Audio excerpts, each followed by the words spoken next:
We are mostly getting some information from Taliban sources, and they are claiming that a draft agreement, is going to be formulated.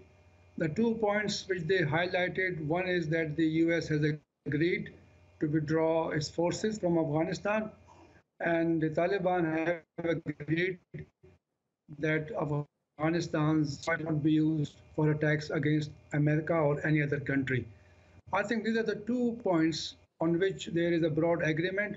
There are also many other issues, but I think those are still under discussion. Taliban have also said now that the talk of 18 months period for the withdrawal of foreign forces is not true. They are saying this was not agreed upon. So already we are seeing some disagreements. The fact that the two sides could not issue a joint statement, that I think is because they wanted to hold further consultations.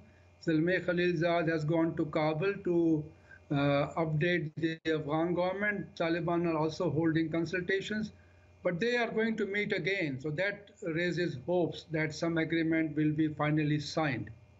Well, if it's the Americans doing the talking with the Taliban, where does this leave the Afghan government? At some stage, surely the Afghan government has to be involved, whatever the Taliban says.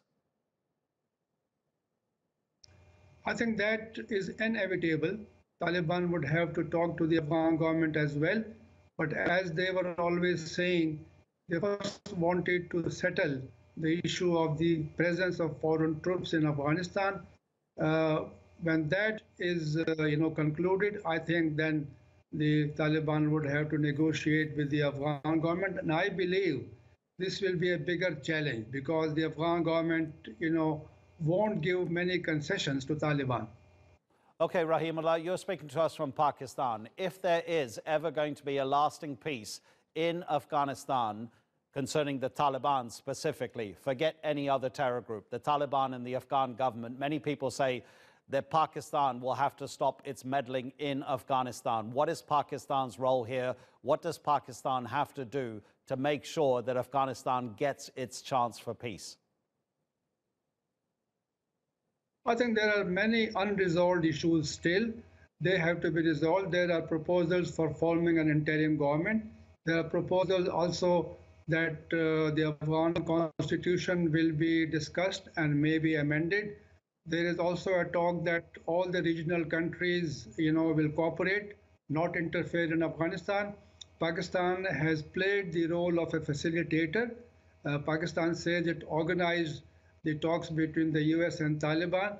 And, Pakistan will be expected to do more in terms of trying to persuade the Taliban to agree and talk to the Afghan government. So I think there are still many things which have to be discussed and resolved.